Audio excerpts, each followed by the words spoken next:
하나님 아버지와 우리 주 예수 그리스도로부터 오는 은혜와 평강이 오늘 모이신 여러분과 함께 하기를 바랍니다. 아멘. 오늘은 18일이죠. 내일 19일은요. 제가 이 교회에 부임한 지 딱 1년 되는 날입니다.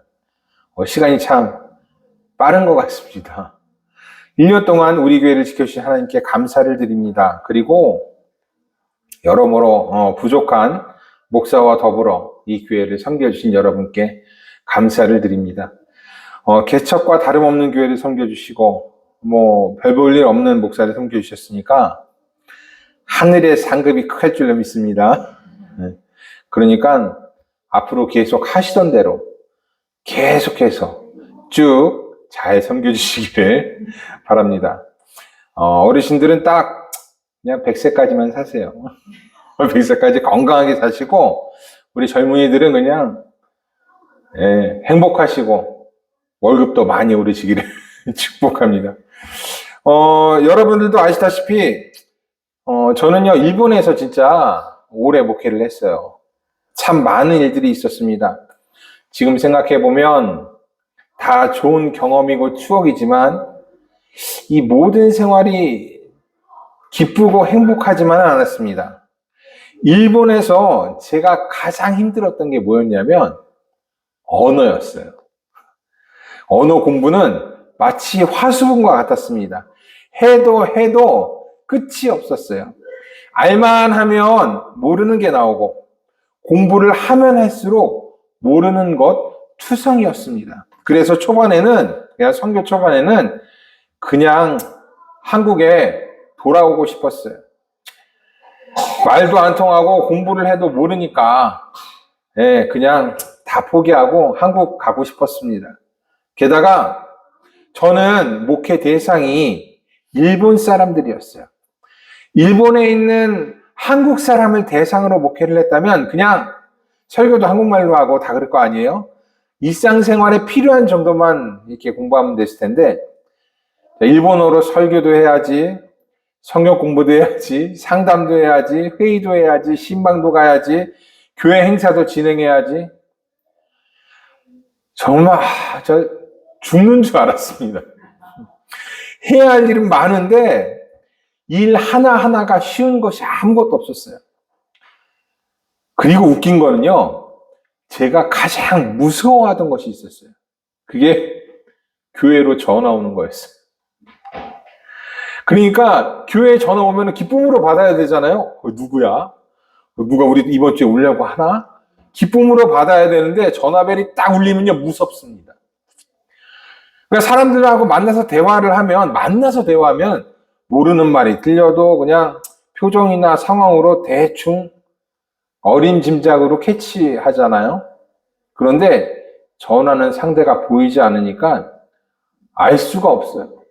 그래서 교회로 전화가 오면 기뻐해야 되는데 심장이 쿵 하고 내려앉습니다. 그래서 그랬는지 일본 생활을 한 5년쯤 하니까 이명이 찾아왔어요. 지금도 24시간 귓속에서 매미가 살고 있습니다. 스트레스가 컸던 거예요. 그리고 지금은 제가 이제 아주 멋있게 가려서 잘 안 보이는데 제 왼쪽 머리 앞에 보면요 원형 탈모가 하나 딱 있어요. 그래서 가르마를 왼쪽으로 사다 오른쪽으로 다 이렇게 바꿨습니다. 이게 다 그 언어 때문에 생긴 일이에요. 늘 긴장하고 신경을 바짝 곤두세우고 있으니까 몸에 무리가 가기 시작한 겁니다. 그래도 어떻게든 좀 해보려고 노력했습니다. 애를 썼습니다. 못 알아듣는 일이 부지기수고 실수도 많이 했지만 나름대로 그냥 최선 다했어요. 언어 공부도 만족하지 않고 계속했습니다. 일본에 있을 동안에. 책도 읽고 뉴스도 보고 신문도 봤습니다. 그랬더니 정말 괜찮아지기 시작했어요. 나중에는요 한국어를 까먹을 정도였어요. 그래서 한국에 와서 가끔 설교를 하라고 하잖아요. 그럼 설교를 하면 말을 왜 저렇게 해? 사람들이 그렇게 얘기했어요. 한국말을 까먹을 정도로 했습니다. 그러니까 월간지에다가 정기적으로 투고도 했어요. 그리고 일본 사람들하고 그냥 몇 날 며칠을 함께 여행 다니고 뭐를 하고 회의를 해도 전혀 부담스럽지가 않았습니다. 아직도 기억에 남는 일은요, 제가 한국에 오기 전에 일본에서 마지막으로 했던 설교예요. 그러니까 예배에 대해서 이렇게 설교를 했었는데, 교인들에게 양해를 구하고 제가 좀 길게 하겠습니다, 설교를. 마지막 설교니까. 그리고 제가 이렇게 원고를 이렇게 보고 있잖아요. 원고 없이 1시간 반을 설교했어요. 두 교회에서 그렇게 했고, 어떤 성도님이 그 설교를 녹음했습니다. 그리고 얼마 전에 다른 교회 성도님으로부터 그 녹음한 설교를 다 들었다, 우리가. 그리고 너무 은혜 받았고, 너무 감사하다라고 연락이 왔습니다. 야, 그 연락을 받은데 보상받는 느낌 있죠. 얼마나 행복했는지 모릅니다. 언어 공부가 가장 힘들었는데, 진짜 그 과정이 죽을 만큼 괴로웠는데, 알고 보니까 그것이 행복이었고 축복이었습니다. 그저 제가 알지 못했던 거예요. 우리 삶에도 그런 일이 참 많죠. 정말 힘들고 죽을 것 같은데, 그것이 나중에 돌아보면, 알고 보면 우리에게 축복된 일이었다는 거예요. 그저 우리가 미처 알지 못할 뿐입니다. 지나고 보면 모든 것이 우리를 향한 하나님의 뜻이었고 계획이었던 것입니다. 오늘의 복음서도 이를 말하고 있어요. 요한복음 16장에서 예수께서는요, 자신이 받을 고난과 제자들이 받을 고난에 대해서 말씀하십니다. 그리고 이 모든 것이 하나님의 뜻임을, 성령께서 이 모든 일의 진위를 나타내고 가르치실 것임을 말씀하십니다. 하지만요, 제자들은 예수님의 말씀과 상관없이 근심합니다. 알지 못하기 때문에 그래요. 왜 예수께서 고난받아야 되는지, 왜 예수님을 따르는 자신들이 고난받아야 되는지, 그리고 왜 예수님은 이런 말씀을 하시는지 도대체 제자들은 알지를 못합니다.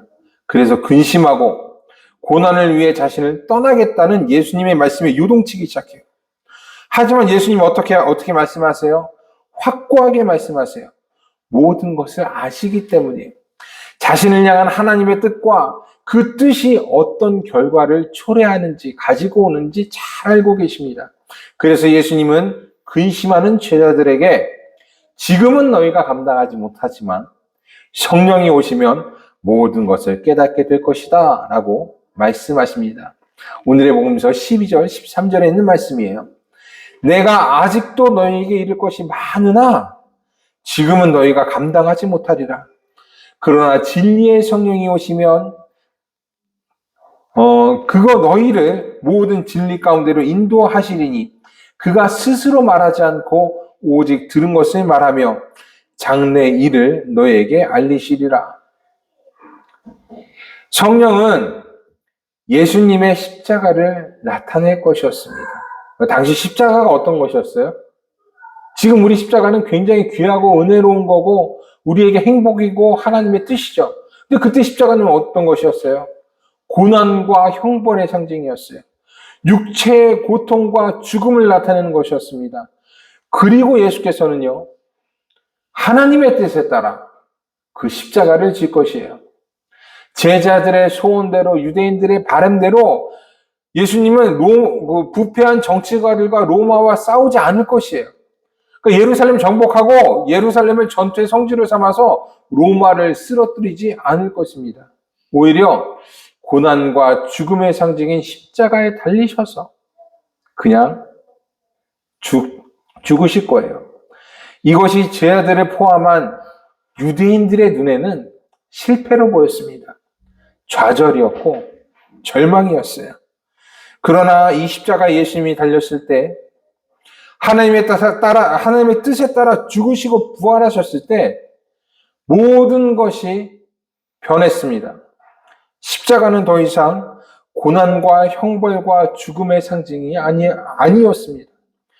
용서이고 은혜이고 죽음을 이길 수 있는 유일한 길이 되었습니다. 영국 속담에는요, a blessing in disguise라는 말이 있습니다. 직역하면 변장을 한 축복이라는 뜻으로 불행인 줄 알았던 것이 알고 보니까 축복이었다라는 말이에요. 우리나라에도 이와 비슷한 속담이 있죠. 전화위복, 재앙이 변해서 복이 되었다라는 것입니다. 십자가가 그렇습니다. 불행이고 재앙이었지만 알고 보니 축복이고 하나님의 은혜였습니다. 예수님께서는요, 이를 제자들에게 말씀하세요. 16절에 있는 말씀입니다. 조금 있으면 너희가 나를 보지 못하겠고 또 조금 있으면 나를 보리라. 이는 십자가에서 벌어질 예수님의 죽음과 부활에 대한 말씀이었습니다. 제자들이 볼 때는 그저 피하고 싶은 십자가지만, 죽음의 형벌이고 고통의 형벌이지만 곧 그 십자가가 제자들의 구원의 길, 하나님의 능력을 나타내는 힘이 될 것입니다. 우리들의 십자가도 마찬가지겠죠. 우리들은요, 모두가 자신의 그 십자가를 지고 살고 있습니다. 그것이 가족 구원이든, 욕망과의 싸움이든, 정의를 위한 것이든, 타인이나 교회를 위한 섬김이든, 다들 자신을 부인해야 하는 십자가, 자신만의 십자가를 하나씩 다 지고 삽니다. 그런데 때로는 그 십자가가 참 버거워요. 그래서 자신의 십자가 내려놓고 그냥 도망치고 싶을 때가 있습니다. 저도 있겠죠? 저도 있겠죠. 그냥 내 가진 십자가가 무거워서 그냥 얼른 옆에다 그냥 확 내려놓고 싶습니다. 마치 선교 초기에 해도 끝없는 일본어가 무서워서 그냥 한국 가고 싶다, 일본에서 돌아오고 싶어 했던 것처럼 나를 부인하기가 싫어서 내가 진 십자가가 무거워서 그냥 내려놓고 싶을 때가 있어요. 그런데 안타깝게도 예수님은 우리가 진 십자가 못 내려놓게 하십니다. 나를 부인하기가 참 힘든데, 십자가 참 무거운데, 그래서 얼른 옆에 훅 내려놓고 싶은데, 예수님은요, 여러 가지 방법으로, 정말 여러 가지 방법으로 십자가를 지고 나를 따르라 라고 말씀을 하세요. 때로는 성경 말씀을 통해서, 때로는 기도나 묵상을 통해서, 때로는 지인들을 통해서, 때로는 텔레비를 통해서, 자녀들의 입으로, 부모들의 입으로 끝까지 우리에게 자신의 십자가를 지라 라고 말씀을 하십니다.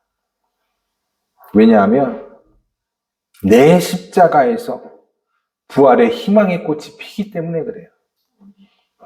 남의 십자가가 아니에요. 내 십자가에서 희망이 꽃 피워지기 시작하기 때문에 그렇습니다. 예수님께서 내 십자가를 통해서 축복하시기 때문이에요. 그래서 예수께서는요, 내 십자가를 지고 나를 따르라라고 말씀하셨던 것입니다. 내가 진 십자가가 반드시 내 기쁨이 되고 그 기쁨은 누구에게도 빼앗기지 않게 되기 때문입니다. 예수님은 22절에서 이렇게 말씀하세요. 지금은 너희가 근심하나 내가 다시 너희를 보리니 너희 마음이 기쁠 것이요 너희 기쁨을 빼앗을 자가 없느니라. 내가 진 십자가에서 피어난 기쁨은 누구에게도 빼앗기지 않을 것입니다. 우리의 신앙생활 가운데서도요, 고난은 있습니다. 어려움도 있고 힘도 들고 지치고 짜증납니다. 다 포기해버리고 싶고 다 그냥 도망치고 다 놔두고 그러고 싶습니다. 하지만 분명한 것은요, 내가 화내고 짜증내고 도망치고 버리려고 했던 그것이 나중에는 우리들에게 축복으로 다가오게 될 것입니다. 제자들의 십자가가 제자들의 기쁨이 된 것처럼 신앙으로 인한 여러분의 고난이, 좌절이, 힘듦이 무엇과도 바꿀 수 없는 기쁨이 될 것입니다. 여러분의 십자가가 여러분의 기쁨이 되기를 바랍니다. 산모가 생명의 기쁨으로 말미암아 근심을 다 잃어버리는 것처럼 우리의 기쁨이 우리의 걱정과 불안을 잊게 하기를 바랍니다. 성령께서 여러분들을 진실의 길로 이끄시길, 진리가 모든 근심과 걱정 안에서 우리를 자유케 하기를 주님의 이름으로 축복합니다. 모든 지각에 뛰어난 하나님의 평강이 그리스도 예수 안에서 여러분의 생각과 마음을 지키시기를 원합니다. 기도하겠습니다.